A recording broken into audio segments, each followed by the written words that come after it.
Hey guys, welcome back to my channel. First up, I'd like to apologize because I haven't been making videos lately.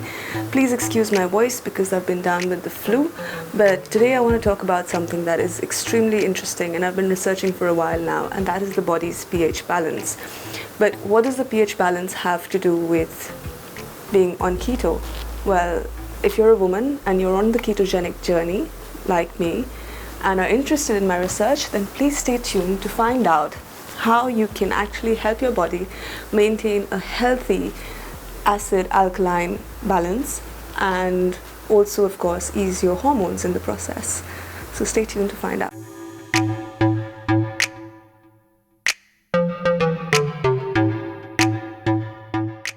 Now, back in the day when I was studying to become a yoga instructor, I was learning naturopathy and nutrition and holistic living. I was taught that when you have acidity, gas, and stress combined, these result in diseases entering your body and causing problems for you. Now, what that essentially means is if the pH levels in your body are bordering toward the acidic side, what happens is your body becomes a greenhouse for diseases. So what is the pH balance? Well, the pH balance essentially is a measure of acidity versus alkalinity. It's measured on a scale from 0 to 14, 7 being base or neutral. Anything higher than 7, say from 7 to 14, would be alkaline. So say bleach would be an alkaline substance. Anything lower than 7, say from 7 to 0, would be acidic.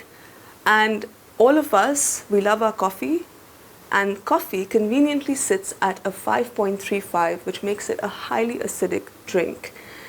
So this time around, since I am on a mission to do the ketogenic diet properly and reap the most benefits out of it, I went ahead and reevaluated the ketogenic food pyramid while I was doing the research for my pH balance video. Now, if you look at the food pyramid for the ketogenic lifestyle, right on top you're going to see nuts, seeds, and berries, followed very closely by protein, and then followed by vegetables. Almost every picture of the ketogenic food pyramid has an animal source protein. Now, two things happen with an animal source protein, and by animal source protein I mean cheese, eggs, meat, chicken, basically anything that comes from an animal. Is first up, it is very difficult for the body to break them down, and secondly, these are highly acidic in nature.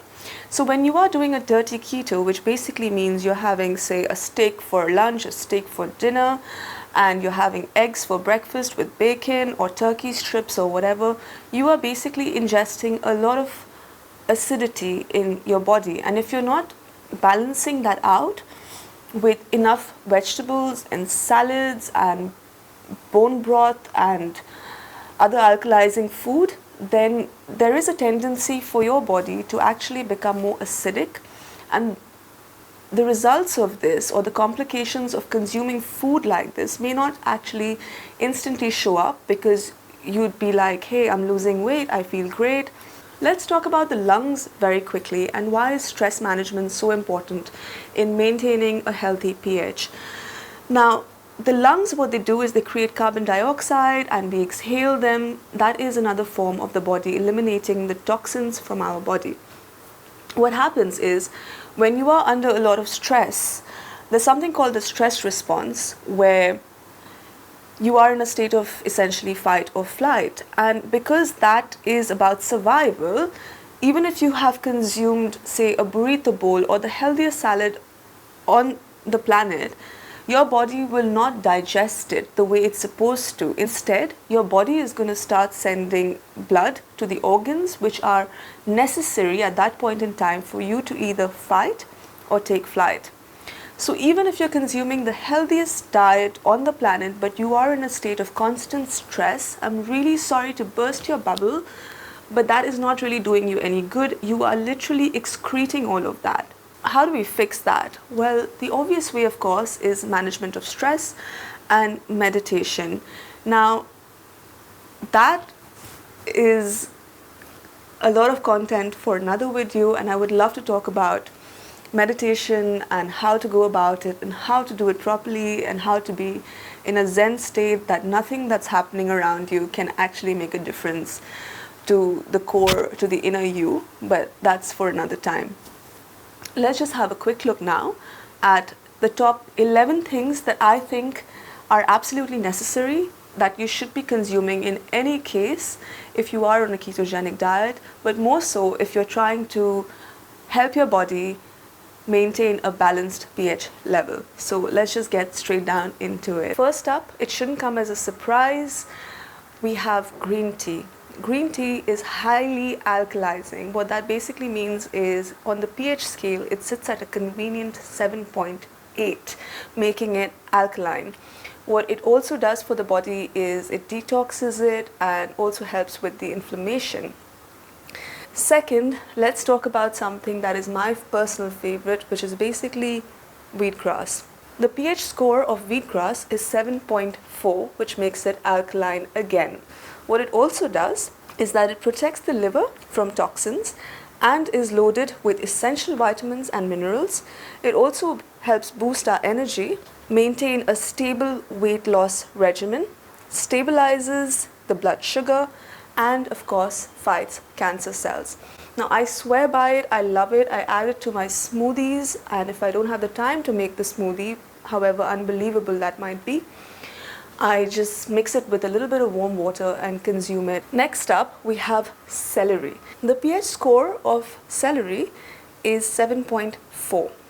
Now, celery is a diuretic and eliminates excess water while neutralizing acids. How do we consume celery? Well, you could actually make a really kick-ass celery cucumber juice and drink it along with the fiber without straining it, and that does wonders for your kidneys and your liver. What you could also do is, as a keto snack, you can take 1 or 2 stalks of celery and just have them as they are along with berries if you think the acidity or the taste is too much in it. Next up, we have green leafy vegetables, specifically spinach. Now spinach, as we all know, is so nutrient dense and it's so good for us. Now let's talk about lemon juice for a bit. When you look at the pH score of lemon juice, you see it sitting at a 2. So I got a bit confused because at first blush it looks acidic. Certain products or certain food like lemons and even apple cider vinegar, even though they are acidic in nature, once they are ingested and once they are in a body, they produce alkaline byproducts. These alkaline byproducts make your pee more alkaline, eliminate toxins from the body, but have little or no effect on the pH of your blood. What lemon also does, apart from creating an alkalizing effect, is that it neutralizes uric acid and also dissolves uric acid stones. So lemons are really powerful in helping you aid your body. Next up on the list, we have kale. Now, kale sits between 6.4 and 6.8. We all know how kale has been trending for a while now and had been so popular at least a year ago, where everybody was swearing by kale, but there is a good reason behind it. It is a highly alkalizing vegetable and it does wonders for our systems once we do consume it, as long as we don't overcook it or we don't kill the nutrition. Let's talk about broccoli and why we should be consuming broccoli. The pH score of broccoli is between 6 and 6.8. It has phytochemicals that alkalize the body and increase estrogen and metabolism. It has antioxidants and anti-inflammatory properties. So if you are a woman, it is imperative that you include broccoli in your diet as often as possible. And of course, we have avocados. Avocados are alkalizing as well. Their pH score is between 6.2 and 6.5. Then we have garlic. Now, garlic sits at 6, but it is slightly acidic. However, it has all these wonderful antibacterial properties. It is again an antioxidant and it is also an antifungal food. Then we have cucumbers. Earlier I mentioned making a juice with cucumbers and celery. Now cucumbers have been known to detox the liver specifically. Now, the pH score of cucumbers is between 5.1 and 5.7. Apart from that, what we need to be doing is consuming at least 3.5 liters of water daily, especially if you are on the keto diet. The reason for drinking 3.5 liters of water every day is in order to assist the kidneys in eliminating the toxins the way they are supposed to. Well, that was about it as far as the list of things that we should be consuming are concerned. But apart from the ones that I listed already, there are certain things that we should be incorporating in our diets, especially if you're a woman and you're on keto.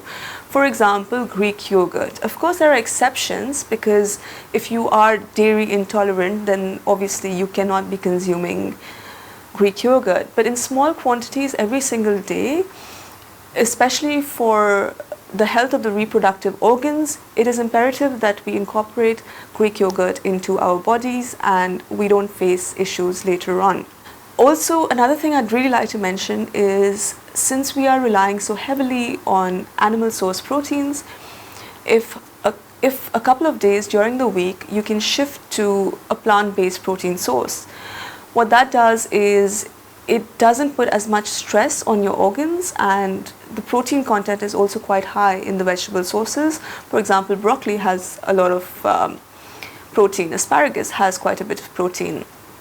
So doing a proper mix and match, even Brussels sprouts for that matter, of vegetables, and maintaining a balance between animal source and plant source proteins basically should also help you minimize the damage that you're doing on your body. So the idea is really to create sacred space for your body where it can comfortably sit.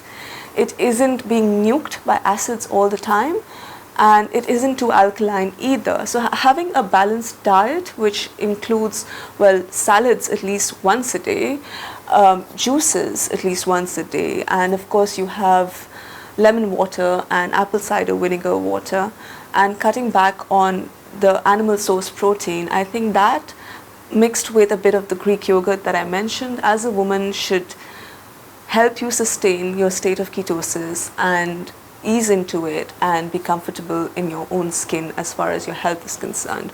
So that was about it from me. If you found this video useful, if you think it helped you in any way, please feel free to give it a like and share with your friends and family. And don't forget to subscribe, yeah? And I should be able to see you next week again, unless some shit comes out. I'll see you next time.